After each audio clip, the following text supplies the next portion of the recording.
Today we shall studying continuous new chapter gravitation. This chapter is fifth on page number in textbook 78. We already discussed in previously introduction, some example in case universal law of Newton's, etc. Now today same again discussing about in my notes. Here introduction given. We know all the object attract towards the earth. आपल्याला माहित आहे पृथ्वीच्या influence मध्ये पृथ्वीच्या field मधली कुठलीही body ही पृथ्वीकडे खेचली जाते. फॉर एक्झाम्पल आता कुठल्याही झाडावरचं फळ आपण पाहतो जमिनीकडे पडत असतं. For example mango, coconut, any fruit falling from the trees towards the earth surface, not move randomly upward any direction.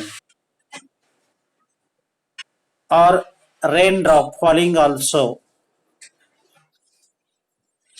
surface of the earth, etc. That means all the objects are attract towards the earth with constant acceleration due to gravity, and that's gravity, average gravity is, we know, 9.8 meter per second square. हे कशामुळं पडतं तर acceleration due to ग्रॅव्हिटीमुळं, आणि ती पृथ्वीच्या वेगवेगळ्या भागात वेगवेगळे ॲक्सेलरेशन ड्यू टू ग्रॅव्हिटी आहे.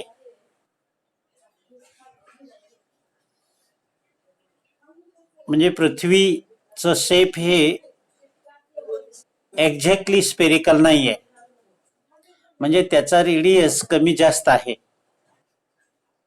म्हणून ध्रुवीय प्रदेशामध्ये पृथ्वीचं रेडियस कमी आहे, सेंटर पासून जवळ आहे सरफेस, म्हणून त्या ठिकाणी ॲक्सेलरेशन ड्यू टू ग्रॅव्हिटी जास्त असतो. आणि विषुवतीय इक्वेटर भागामध्ये रेडियस जास्त आहे, त्या ठिकाणी थोडासा ॲक्सेलरेशन ड्यू टू ग्रॅव्हिटी कमी असतो. असो, आणखीन एक एक्झाम्पल इंटरेस्टिंग दिलेलं आहे. समजा एखाद्या उंचावरून कॉन्स्टंट हाईट वरून तुम्ही दोन वेगवेगळ्या बॉडी डिफरंट साईज और डिफरंट मासेस असलेल्या दोन बॉडी जर एकदाच जर सोडलात, they attract towards earth ground and they reach the ground at same time.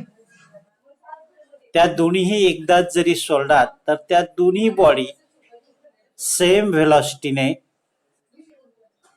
पृथ्वीवर पोहोचतात आणि लागणारा वेळ हा सारखाच असतो. आपला असा अंदाज असतो की एखादी हलकी बॉडी उशिरा पोहोचेल आणि जड असलेली बॉडी लवकर पोहोचेल, तिची व्हेलॉसिटी जास्त असेल असं आपल्याला वाटतं, पण तसं होत नाहीये. आपण प्रॅक्टिकली पाहतो, झाडावरून एखादा फळ पडत असताना आणि एखादं पान पडत असताना फळ लवकर जमिनीवर पडतं, पान लवकर पडत नाही. Because here some introduce resistance, for example air resistance, आणि हवेने त्या पानाला थोडंसं अपोज करतो, म्हणून तो पान पडताना जमिनीवर उशिरा पडतो. मात्र तेच जर इन व्हॅक्युम रूम मध्ये जर केलं हा प्रयोग, तर दोन्ही ॲट अ सेम टाइम जमिनीवर पडू शकतो. Next thing also we know about the revolution. रिव्होल्युशनच्या बाबतीतही आपल्याला काही गोष्टी माहिती आहेत. अर्थ revolve around the son as well as its own axis. म्हणजे सूर्याच्या भोवताली पृथ्वी फिरत असते आणि पृथ्वी ही स्वतःच्या भोवती फिरत असते, स्वतःच्या ॲक्सिस मध्ये असं फिरत असते. हेही आपल्याला ज्ञात आहे. याच पद्धतीनं the moon also revolve around the earth. चंद्र देखील हा पृथ्वीच्या भोवती फिरत असतो. त्याची एक फेरी म्हणजे 27.3 डेज, म्हणजे 27 दिवस 27.3 इतका वेळ त्याला लागतो. Next thing we discussing about next article 5.2 on same page 78, Kepler's law. Here given Kepler's three laws. In case aerial law, orbit law and time period law असं दिलेलं आहे. Kepler's law is in case of the planetary motion of the orbit of the planet around the sun. हे तिन्ही law जे आहेत केपलर्सचे ते planetary motion आहेत. As like planetary motion. Planetary motion means सूर्याच्या भोवती फिरणारे जे ग्रह आहेत, पृथ्वी फिरते, बुध फिरतो, वेगवेगळ्या कक्षेमध्ये वेगवेगळे ग्रह जे फिरत असतात त्यांचे मोशन कसे असतात, त्यांचे मोशन मध्ये काय रिलेशन असतं, हे इथे केपलर्सनी सांगितलेलं आहे. In case take first law, that is first law is said laws of orbit. Orbit. आता प्रत्येक प्लॅनेटचे ऑर्बिट हे कसे असते आणि तो कसा मूव्ह होतो, एक इथे एक्झाम्पल दिलेलं आहे. In below figure here given, this is the sun. Sun is the focus and constant position.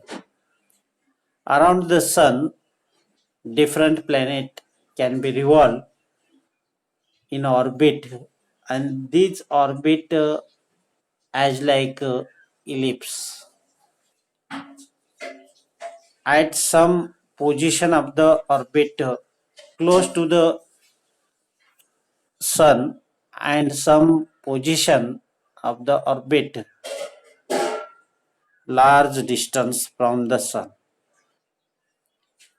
In case given in diagram, this focus at sun S and the dotted line shows the orbit. The orbit, in case given the radius A, here consider here original center here O. From this original center O, here given radius, major radius, larger radius A and minor radius B. When close to the sun, but sun is at not in case origin. Sun is focus at side of this origin here. So the position P is close to the sun and position A, this is the A is very large, that is major axis. So any object is move along the ellipse, that time some duration time, the planet close to the sun, and some duration of the revolution time, the planet can be very long distance from the sun. Here given the law, all planet moves in elliptical orbit. Any planet, all moves in elliptical orbit as like egg around the sun, with the sun at one of the foci of the ellipse. कुठलेही planet जर घेतला तर त्याचं orbit हे elliptical orbit आहे आणि एकाच बाजूला सन हा फोकस असतो, तो कॉन्स्टंट पोझिशन असतो आणि तो प्लॅनेट फिरत फिरत जवळ येतो, क्लोज टू द सन येतो, काही दिवस तिथे त्या पोझिशनला असतो आणि नंतर काही दिवसांनी तो अतिलांब जातो. अशा टाईपचं त्याचं फिरणं असतं. वेगवेगळ्या प्लॅनेटचं वेगवेगळे असं ऑर्बिट असतात आणि ते सर्व ऑर्बिट कसे असतात, इन केस इलिप्स असतात. तर हे झालं लॉ ऑफ ऑर्बिटमध्ये. मग आता इन केस काही गोष्टी इथे दिलेल्या आहेत. याचा खरा ओरिजिन ओ हा सेंटर ओ आहे या ठिकाणी, त्यापासूनचं डिस्टन्स दोन इथे ॲक्सिस दाखवलेले आहेत. मेजर ॲक्सिस म्हणजे मोठा ॲक्सिस कोणता आहे, तर ए हा रेडियस आहे, small A is the radius. हा स्मॉल ए रेडियस हा डबल रेडियस ओच्या या साईडचा आणि ओच्या या साईडचा, म्हणजेच रेडियस पी ओ हा एक रेडियस आणि ओ ए हा एक रेडियस, म्हणजे 2a रेडियस मेजर ॲक्सिस होते, म्हणजे मेजर ॲक्सिस 2a असं होईल. आणि मायनर ॲक्सिस काय आहे, ओ पासून एम पर्यंतचं डिस्टन्स बी आहे आणि एन बी डिस्टन्स बी आहे, तर हे काय होईल 2b होईल. म्हणजे हे 2b काय असेल, मायनर ॲक्सिस असेल. तर इथे दोन प्रकारचे ॲक्सिस दाखवलेले आहे आणि हा प्लॅनेट असा मूव्ह होत असताना दाखवलेला आहे. तर काही पॉइंट्स आहेत या बाबतीत डिस्कस करूया. आपल्याला माहित आहे sun is focus at one side of the ellipse, म्हणजे सूर्य हा त्या इलिप्सच्या एका साइडला या ठिकाणी असा फोकस झालेला आहे आणि इथे आपण पी पॉइंट घेतलाय आणि या ठिकाणी ए पॉइंट घेतला. हा मेजर ॲक्सिस आपण 2a असं म्हणलेला आहे. मग आता एवढा भाग जो आहे, म्हणजे पीचा जो भाग आहे, हा भाग कसा आहे, हा क्लोज आहे, जवळ आहे, सूर्याच्या जवळ आहे. So it is called as, याला काय म्हणायचं, पेरिहेलिऑन. पेरिहेलिऑन म्हणजे हा पी पॉइंट जो आहे तो क्लोज टू द सन आहे, सूर्याच्या जवळ आहे, म्हणून त्याला काय म्हणायचं, पेरिहेलिऑन म्हणायचं.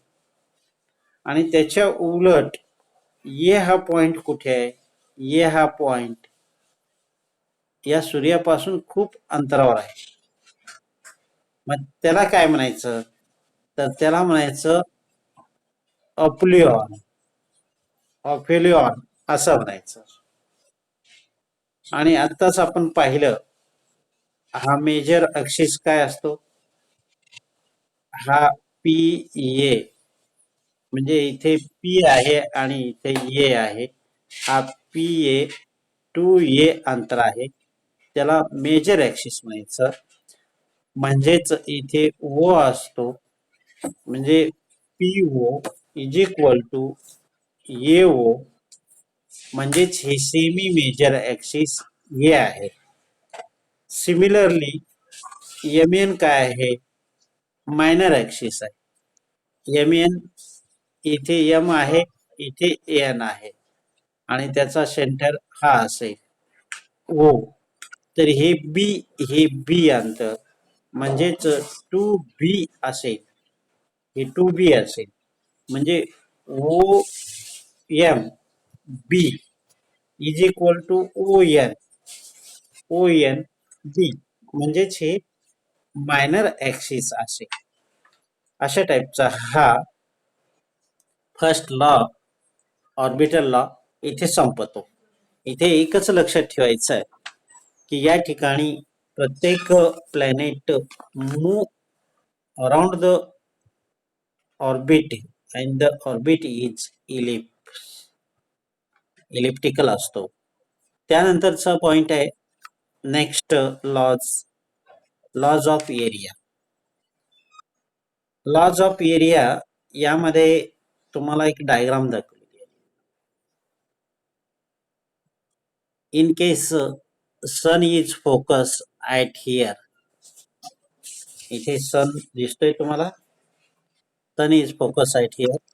The dotted line is the elliptical orbit and this P1, P2 and P3, P4 is the position of the planet.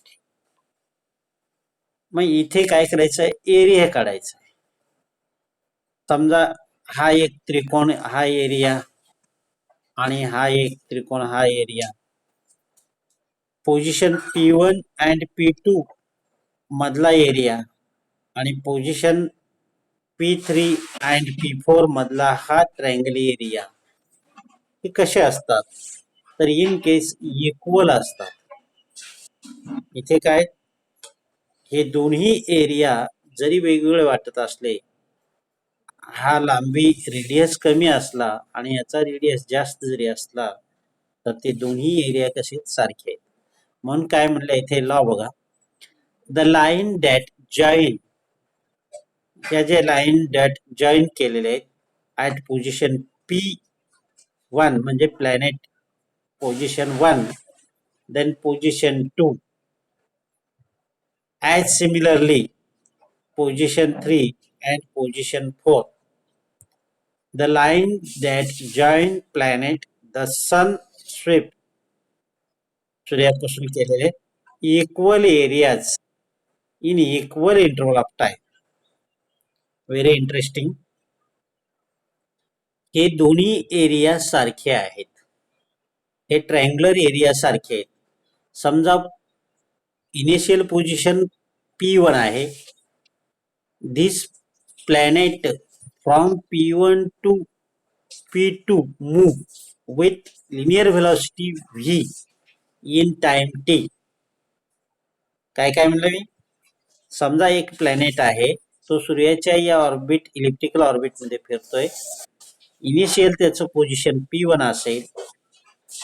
The planet move from P1 to position P2 with linear velocity v in required time t. असं जर असेल तर same ही देखील position, the planet at initially P3 move at final P4 with linear velocity v in time t are equal. हे सर्व equal असतील म्हणजे हा एरिया इक्वल असेल तर हाही एरिया इक्वल असतो. आणि लागणारा जो वेळ आहे हा जरी थोडासा वाटत असला अंतर, P1 P2 अंतर जरी थोडासा असं वाटत असलं तर त्याला लागणारा वेळ टाइम आणि P3 P4 हा अंतर जास्त जरी वाटत असलं तर यासाठी लागणारा वेळ हा सारखाच असतोय. म्हणजेच डिस्टन्स हा P1 P2 is equal to VT. Distance बरोबर फॉर्म्युला काय? VT. म्हणजे P1 P2 हा डिस्टन्स VT असेल आणि P3 P4 हा डिस्टन्स ही व्ही टीच असेल. हे दोन्ही सारखे असतील.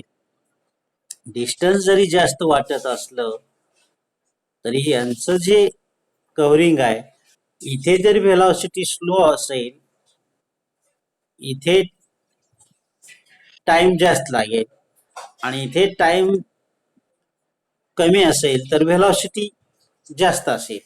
म्हणजे त्यांचा प्रोडक्ट हा कॉन्स्टंट असणार आहे.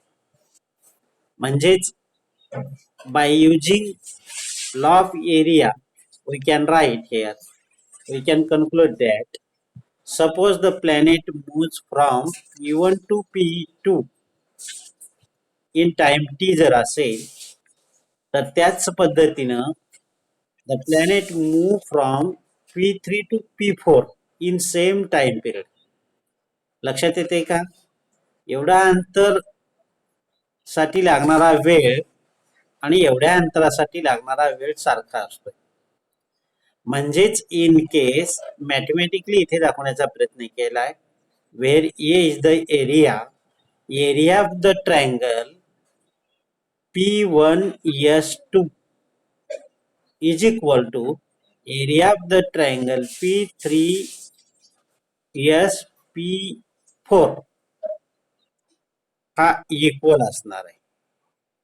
अशा टाईपचं लॉ ऑफ एरिया हा देखील इथे संपतो. पण आणखीन एक मेथड दिलेली आहे, another method in case law of area. काय सांगितलंय? This law of area also can be understood. हा लॉ ऑफ एरिया आणखीन एका वेगळ्या पद्धतीने आपण समजून घेऊ शकतो. बाय युजिंग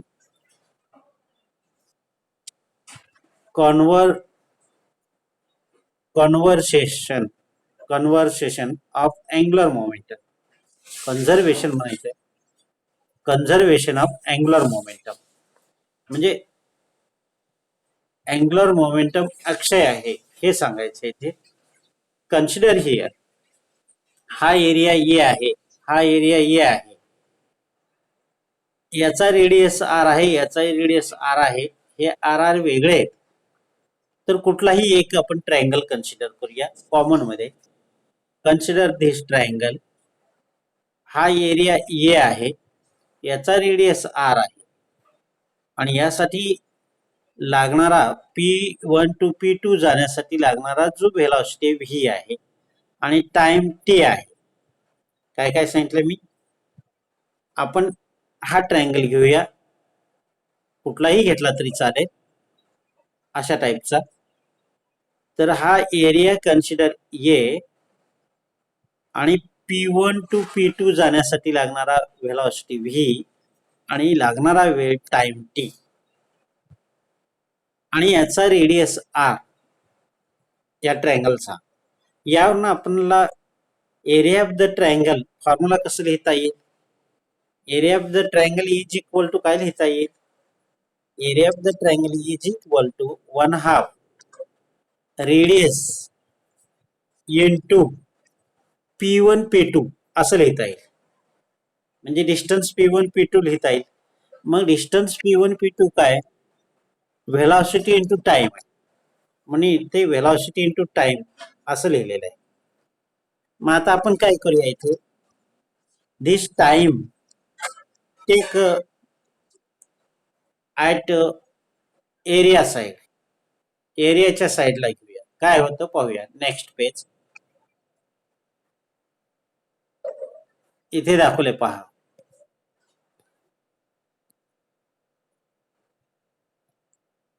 हा फॉर्म्युला बघा. Area is equal to 1/2 vector R cross vector V T. R is the radius आहे, व्ही इज द व्हेलॉसिटी आहे. Then it can be write as A by T. म्हणजे या ठिकाणचा टी जो आहे तो टी आपण काय केला, हा टी इथे घेतला. मग हे काय राहिलं, हे भाग राहिला. म्हणजेच 1/2 vector R cross vector V राहिला. Say this equation number 1. नंतर next consider P with a, what is P? P with a linear momentum. A linear momentum, by definition, it can be written as the product of mass of the object and to its velocity. त्या ऑब्जेक्टचं त्या प्लॅनेटचं मास आणि त्याची व्हेलॉसिटीचा गुणाकार म्हणजेच linear momentum P. Then it can be written as V.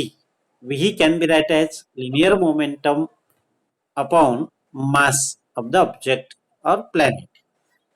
This value is put in equation 1. Therefore, we get area by time is equal to 1/2 vector r cross vector p by m असा आपल्याला इथे मिळाला. But also we know, आपल्याला आणखीन एक expression माहित आहे. Wien vector r cross vector p, त्यावेळेस अँग्युलर मोमेंटम L येतो. बघा, अँग्युलर मोमेंटम साठी L वापरायचा आहे आणि लिनियर मोमेंटम साठी P वापरायचा आहे, लक्षात ठेवा. तर हे आहे expression of the angular momentum. So put in equation 2. Equation 2 मध्ये पुट अप करायचं आहे. तरी याची किंमत आपण L ठेवली, म्हणजे area per unit time is equal to 1/2 angular momentum per unit mass of the planet. म्हणजेच इथे double mass of the planet असं म्हणता येईल. And which is the constant, आणि हे कॉन्स्टंट असणार आहे. म्हणजे area per unit time L upon 2m हे कॉन्स्टंट असणार आहे. मग तो कुठलाही ट्रायंगल घ्या, इन केस कुठलाही ट्रायंगल घ्या तुम्ही. डायग्राम मध्ये दाखवलेला जो ट्रायंगल आहे, आता आपण पाठीमागच्या डायग्राम मध्ये काय दाखवलं, 2 ट्रायंगल दाखवलेले आहेत. त्या 2 ट्रायंगल मध्ये कुठेही तुम्ही खारून लावू शकतो. नेक्स्ट लॉज आहे, last law of period. Law of period, time period.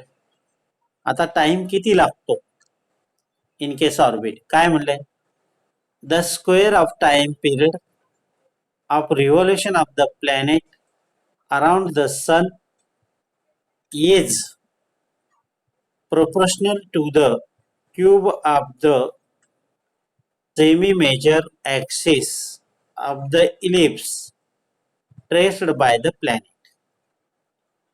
बघा, म्हणजे हा इलेप्टिकल अशा टाइपचा आपला हा आहे सन ऑर्बिट. तर यामध्ये जो टाइम पिरियड आहे, याची पूर्ण फेरी होण्यासाठी जो वेळ लागणार आहे, पूर्ण फेरी होण्यासाठी जो वेळ लागणार आहे, म्हणजे तो टाइम पिरियड टी. तो टाइम पिरियड टी हा असा रिलेशन आहे, square of time period is directly proportional to the cube of the radius म्हणलेला आहे. क्यूब ऑफ द रेडियस, आणि तो रेडियस म्हणजेच सेमी मेजर असलेला तो रेडियस कन्सिडर केला आहे. तर अशा टाइपचा हा रिलेशन इथे आपल्याला मिळतो. म्हणजे थोडक्यात असं सांगता येईल, the square of time period is directly proportional to the cube of the semi major axis म्हणजेच रेडियस. आणि त्यांचा जर रेशो जर घेतला तर हा रेशो देखील कॉन्स्टंट येतो. मग तो कुठलाही रेडियस जर घेतला तरी त्याचा क्यूब करून जर केला तर तो कॉन्स्टंट येतो. अशा टाइपचे इथे आपण 3 केपलर्स लॉ बघितलेले आहेत. Then we taking next period its example.